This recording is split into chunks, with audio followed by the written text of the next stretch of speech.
आपको बताते हैं पुणे से, जहां पर आईएसआईएस के स्लीपर सेल का भंडाफोड़ हुआ है और एक नामी डॉक्टर आईएसआईएस का आतंकी निकला। यह आतंकी भारत के खिलाफ साजिश रच रहा था। इसका नाम है अदनान अली। भारत में आईएसआईएस का स्लीपर सेल तैयार करने का जिम्मा इसी अदनान अली के पास था और उसके लिए वो मुस्लिम युवाओं को गुमराह कर रहा था। देखिए ब्रेन वॉश किस तरह से यहां पर मुस्लिम युवाओं का इस डॉक्टर की ओर से किया जा रहा था, ये सारे खुलासे अभी हुए हैं। आईएसआईएस का स्लीपर सेल जो है वो इसकी ओर से तैयार किया जा रहा था और मुस्लिम युवाओं से बातचीत कर, मुलाकात कर, पूरी तरह से उनका ब्रेन वॉश करने का काम जो है वो ये नामी डॉक्टर कर रहा था। बड़ी बात यह है कि ये गिरफ्तार हो चुका है, लेकिन ये समझिए कि इसका मॉड्यूल क्या था। ये सफेद पोश की तरह हमारे समाज में रहता था, लेकिन इसका काम था आईएसआईएस के लिए काम करना। ये स्लीपर सेल आईएसआईएस के लिए तैयार कर रहा था और इसके पीछे की इसकी बड़ी कोशिश थी कि अपनी टीम तैयार करके ये आतंकी वारदातों को देश में बढ़ा सके।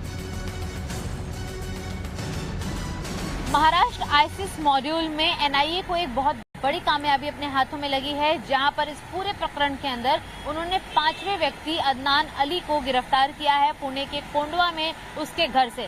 इस पूरे गिरफ्तारी के दौरान अक्यूज के घर से कुछ दस्तावेज बरामद हुए हैं जो कि आईसिस से जुड़े हुए हैं और इसी के साथ साथ आपको बता दें कि कुछ इलेक्ट्रॉनिक गैजेट भी मिले हैं, साथ ही साथ कुछ ऐसी आपत्तिजनक मटेरियल्स मिले हैं जिसका इस्तेमाल ये डॉक्टर युवाओं को बहलाने में, उनको भड़काने में इस्तेमाल करता था। ये भी कहा जा रहा है कि वो सभी नए युवाओं को आईसिस की तरफ आकर्षित करता था। इस पूरे मॉड्यूल का सिंडिकेट ये था कि वो भारत सरकार के विरोध में युद्ध स्तर पर काम करे और इसी के साथ साथ देश के विरोध में शांति भंग करने की कोशिश, जो कि आईसिस का मकसद है, उसको पूरा करने के लिए डॉक्टर अदनान अली पुणे से एक्टिव था।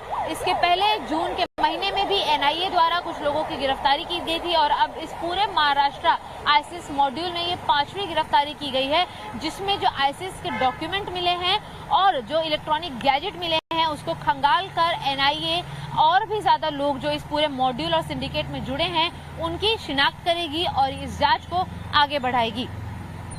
जॉर्ज के साथ शिवानी मिश्रा, टाइम्स ऑफ भारत के लिए, मुंबई से। चलिए अब आपको विस्तार से शैतान डॉक्टर का मकसद समझाते हैं। ये डॉक्टर जो शैतान निकला, इसका पहला मकसद था आईएसआईएस के लिए स्लीपर सेल की तैनाती करना, तैयारी करना, ताकि वो अपनी टीम भारत के अंदर बना सके। और देखिए दूसरा मकसद इसका क्या था वो भी समझिए जरा। ये डॉक्टर ये चाहता था आर्थिक रूप से कमजोर युवाओं की भर्ती जो है वो कर सके लालच देकर। बात इसके तीसरे मकसद की करते हैं। पैसों का लालच देकर ये मुस्लिम युवाओं को गुमराह किया करता था, उनकी आर्थिक कमजोरी का फायदा उठाया करता था। और भारत के खिलाफ युद्ध छेड़ने की साजिश जो है वो इसका चौथा मकसद था। सबसे अहम मकसद जो था उसे इस रूप में देखा जा रहा है। इसका 5वां मकसद था देश की एकता के लिए ये खतरा पैदा करे और इसके लिए वो अपनी टीम बाकायदा तैयार कर रहा था। आईएसआईएस के एजेंडे को आगे बढ़ाने की कोशिशें जो हैं वो उसकी ओर से की जा रही थी और साथ में गजवाए हिंद के प्लान पर काम करना भी इसका मकसद था। तो इस मकसद के साथ ये लगातार डॉक्टर सफेद पोश होकर हमारे समाज में एक दीमक का काम कर रहा था और यहां से मुस्लिम युवाओं को बरगलाते हुए आईएसआईएस के लिए स्लीपर सेल की तैनाती कर रहा था। अब आपको इस बारूदी डॉक्टर के बारे में और कुछ जानकारियां देते हैं। सोचिए, लोगों का इलाज करने वाला डॉक्टर अगर आतंकी निकल जाए तो क्या होगा। बिल्कुल, आप देखिए 43 साल की उम्र अदनान अली की और एनेस्थीसिया का स्पेशलिस्ट ये डॉक्टर जो है वो बताया जा रहा था और एनेस्थीसिया वाले इलाज का 16 वर्षों का अनुभव। अनुराग समझिए, यानी इतना सफेद पोश था कि इस पर शक करना भी दूर दूर तक किसी के बस में नहीं था। लेकिन पुणे के एक निजी अस्पताल में इलाज करने वाला ये डॉक्टर आईएसआईएस का एक हैंडलर निकला। इंग्लिश, हिंदी, मराठी और जर्मन भाषाओं का ये अच्छा खासा जानकार है। एनआईए ने पुणे के कोंडवा इलाके में छापेमारी की थी और आईएसआईएस से जुड़े कागजात, इलेक्ट्रॉनिक डिवाइसेस जब्त किए थे। और देखिए आईएसआईएस के लिए युवाओं की भर्ती की जिम्मेदारी जो है वो अदनान अली को दी गई थी। सालों से प्रैक्टिस यहाँ पर कर रहा था। कितनी भाषाओं का जानकार है, जर्मन भाषाओं का जानकार यहाँ पर, पढ़ा लिखा डॉक्टर। और इसका काम यह था कि मुस्लिम युवाओं को बरगलाना, उनका ब्रेन वॉश करना, उनको लालच देना और फिर स्लीपर सेल आईएसआईएस के लिए तैयार करना।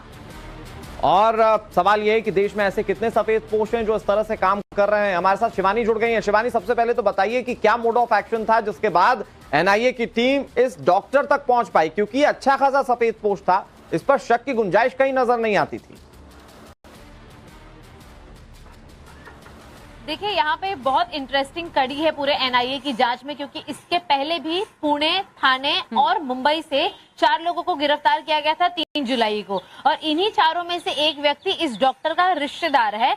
उस इंसान की जांच करने के दौरान इस डॉक्टर के साथ उसकी व्हाट्सएप पे चैट रिकवर हुई है, जहां पर वो इस्लामिक मोडस ऑपरेंडी को, इस्लामिक एजेंडास को डिस्कस कर रहे हैं बकायदा। उन सारे तथ्यों के आधार पर, दोनों की टेलीफोनिक कॉन्वर्सेशन रिकॉर्डिंग के आधार पर एनआईए ने इस इंसान को संदिग्ध पाया और उसकी गिरफ्तारी की है। आपको बता दें कि इन्हें फिलहाल एनआईए की कस्टडी में रखा गया है। कल मुंबई की एनआईए स्पेशल कोर्ट में इन्हें पेश किया गया था डॉक्टर को, और साफ तौर पर रेड के दौरान उनके घर से कई सारी pen drives, mobile phones, electronic gadgets, laptop, सारी चीजें बरामद हुई हैं, मोबाइल मिला है। इसलिए एनआईए ने 14 दिन की कस्टडी मांगी कि उन सारी चीजों का अगर वो ब्यौरा करेंगे तो उन्हें समझेगा कि आखिर ये और कितने लोगों के साथ इंसान जुड़ा हुआ था। साफ तौर पर कल जो डॉक्टर अदनान अली हैं, उनकी जो वकील है, उनका ये साफ तौर पर कहना है कि अदनान अली 20 साल से इस्लामिक शिक्षक भी हैं, वो लोगों को इस्लामिक जो ज्ञान है वो देते हैं, इसलिए उनके पास से ऐसी किताबों का मिलना बेहद ही लाजमी है। एक आरोपी, जो अब तक 4 पहले आरोपी गिरफ्तार हुए थे, उनमें से एक आरोपी अदनान अली का रिश्तेदार है, इसलिए दोनों के बीच में व्हाट्सएप चैट होना या फोन कॉल होना बड़ी लाजमी सी बात है।